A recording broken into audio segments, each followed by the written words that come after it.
Hey hey hey! Bienvenue dans cette 4e vidéo de mon calendrier de l'avance sur ma chaîne YouTube. Et pour aller dans la continuité des vidéos précédentes, aujourd'hui j'avais envie de te parler de mon travail. Oui, j'avoue, j'aime bien savoir un petit peu quand je suis des gens sur YouTube ce qu'ils font de leur vie, parce que on va pas se cacher, la vie ce ne sont pas uniquement que les réseaux sociaux, et de savoir un petit peu plus, sans aller dans le voyeurisme, quel est leur métier, etc. Ça les rend tout simplement un petit peu plus humains. Et comme c'est tout à fait l'image que j'ai envie de donner de moi, aujourd'hui je vais te parler de mon boulot. Je ne vais pas te cacher que cette vidéo va toucher tout particulièrement les personnes qui sont cavalières, mais si tu ne l'es pas, bon, ça peut aussi t'intéresser pour savoir un petit peu plus qui je suis. Pourquoi ça va intéresser tout particulièrement les cavaliers? Eh bien tout simplement parce que je travaille pour une marque d'équitation. Je ne vais pas trop m'étaler sur le sujet, mais je vais tenter de situer un petit peu ça. C'est une marque qui s'appelle Antares, nous fabriquons des selles d'équitation. C'est une marque un petit peu, je dirais, de prestige. En comparaison avec la mode, on va être pas vers du Coco Chanel, mais du Longchamp plus. Pour te faire une idée, une selle ça vaut entre 1000 € et 5000 € neuf, ça c'est une moyenne, comme diraient certains, c'est pas une fourchette, c'est un râteau. Mais quoi qu'il en soit, nous on se situe à peu près ici, au niveau tarif. Autant te dire que non, je n'aurai probablement jamais de selle Antares pour mon poney.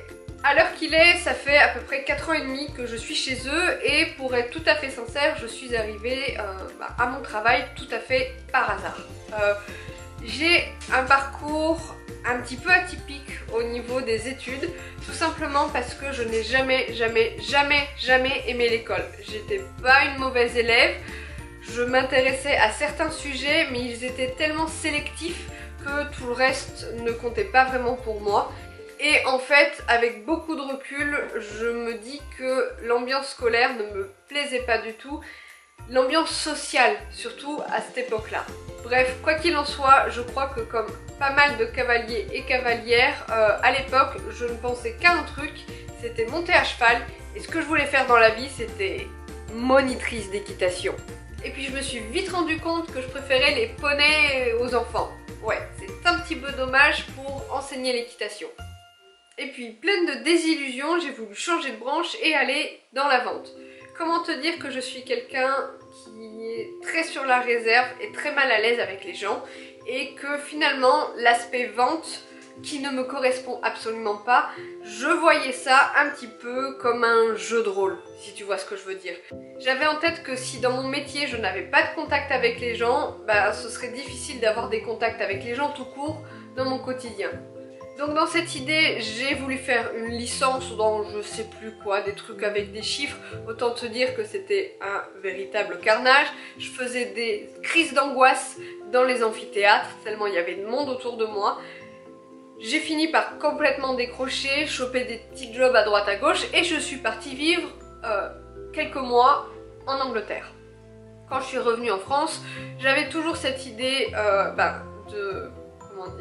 de vente, tout simplement parce que je voulais créer une sellerie d'équitation. Enfin, j'avais deux options, deux choix, c'était soit une sellerie, soit une librairie. Et c'est pareil, j'ai voulu retourner dans des études qui ont été un véritable fiasco, et j'ai fini par faire des petits jobs dans la vente. Alors j'ai travaillé dans différentes enseignes, de la vente de jouets en passant par la vente de livres, et j'ai fini à un magasin que je ne citerai pas, mais qui fait du discount. Et comment te dire que une fois arrivée là-bas, c'était la fin de la fin. C'est-à-dire que je me suis dit dans la grande distribution que ce serait pas possible. Ça me faisait tellement mal au cœur de jeter le pain sec de la veille dans les poubelles alors qu'il y avait des gens qui crevaient de faim. Je pouvais pas. Donc du coup, après ça, j'ai fait un break. Je crois que je peux dire que je me suis prise une année sabbatique. Et j'ai fini par faire un service civique à la Croix-Rouge. Me demandez pas pourquoi. Finalement, je me suis rendu compte avec les années que je n'aimais pas l'humain. Et si j'avais pu faire ce service civique dans une association pour les animaux, je pense que ça m'aurait plu davantage. Passons. En fait, j'ai juste l'impression de te déballer mon CV, mais c'est ce qui finalement, petit à petit, m'a permis de me construire et d'aller vers le métier vers lequel je suis. Donc, à ce moment-là, je change de vie, puisque avec mon cher et tendre, nous avons déménagé. Nous étions dans le sud de la France et nous sommes arrivés en Charente-Maritime. Ça fait maintenant tout pile 7 ans, puisque nous sommes arrivés en Charente-Maritime au moment des fêtes, etc. Et une fois arrivée ici, j'ai trouvé un boulot en tant que standardiste, entre guillemets, hôtesse d'accueil, dans un club de tennis. J'y suis restée 2 ans et pourtant, pas une seule fois j'ai eu envie de faire du tennis. Non. Après ça, à la fin de mon contrat, j'ai fait 2-3 petits jobs, dont un que j'avais adoré qui était hôtesse d'accueil pour la LPO, c'est la Ligue de protection des oiseaux. Ça a duré 1 mois, c'était un mois très intense, mais j'ai vraiment adoré ce boulot. Et en fait, en même temps, j'ai quelqu'un qui m'a dit « Bah écoute, chez Antares, on cherche quelqu'un à peu près du profil que tu as, quelqu'un qui parle anglais, quelle aubaine, j'y avais passé 1 an et demi, qui soit à l'aise avec du standard, etc. Et le fait d'être cavalier serait un plus parce que pour le moment, dans le bureau des assistantes commerciales, il n'y a pas de cavalière et du coup, pour aiguiller un petit peu la clientèle lorsqu'ils appellent au bureau, ce serait pas mal. Et voilà comment, il y a 4 ans et demi, j'ai mis un pied dans cette entreprise. En gros, depuis, j'ai un petit peu évolué. Je suis assistante commerciale B2B. Je m'occupe en fait du commerce entre la France, les États-Unis, le Canada et aussi la France avec les différents revendeurs de notre marque. Donc franchement, on va pas se mentir, mon métier ne fait pas rêver en soi. Je suis le cul assise sur une chaise toute la journée. Je suis au chaud l'hiver, au frais l'été, bon c'est un plus. Mais je ne fabrique pas les selles d'équitation, ni même les casques, puisque nous fabriquons également des casques. Par contre, c'est vrai que je suis plutôt satisfaite de travailler pour une marque d'équitation. Même si, comme je le laissais entendre tout à l'heure, l'aspect prestige ne me correspondrait pas forcément. J'avoue qu'on distribue également pas mal d'accessoires, des cuirs, des textiles, etc. que j'aime bien porter de temps en temps. Et puis je me suis toujours dit que c'était plus sympathique de travailler dans ce domaine-là, c'est-à-dire le domaine équestre, sans forcément avoir les pieds dans le crottin, que d'être dans un bureau, ça me correspond plutôt bien, et c'est toujours mieux que de vendre des serviettes hygiéniques.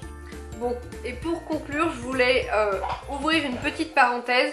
On m'a déjà fait le reproche, ou plutôt on a remis en question mon impartialité par rapport à la marque Antares, et j'ai fait le choix depuis que je travaille chez eux de ne pas parler de la marque Antares justement parce que je suis quelqu'un qui ne sait pas garder sa langue dans sa poche, tout simplement parce que quand un produit ne me plaît pas, je le dis, je ne suis pas une vendue, même pour la marque pour laquelle je travaille. Donc je préfère ne rien dire.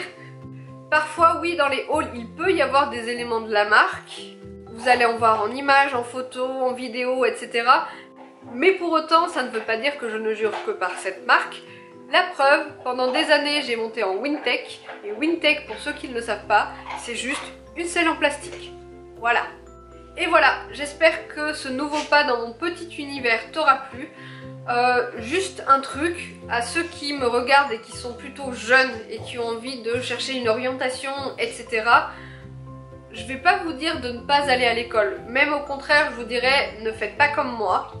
Mais vous voyez, personnellement, j'ai 33 ans, ça fait seulement 4 ans et demi du coup que je travaille dans cette boîte-là. Aujourd'hui, je peux dire que pour le moment, c'est un métier qui me plaît énormément. Est-ce que je ferai ça toute ma vie? Je ne sais pas, mais j'ai à peu près mis, 28 ans pour savoir quoi faire de ma vie. Donc, pas de panique, le choix numéro 1, 2 ou 3 qu'on te demande de faire en terminale n'est pas définitif. Sinon, je te donne rendez-vous demain à 16 h sur la chaîne pour le jour numéro 5 du calendrier de l'Avent. Je t'invite à t'abonner, à activer la cloche qui ne sert à rien.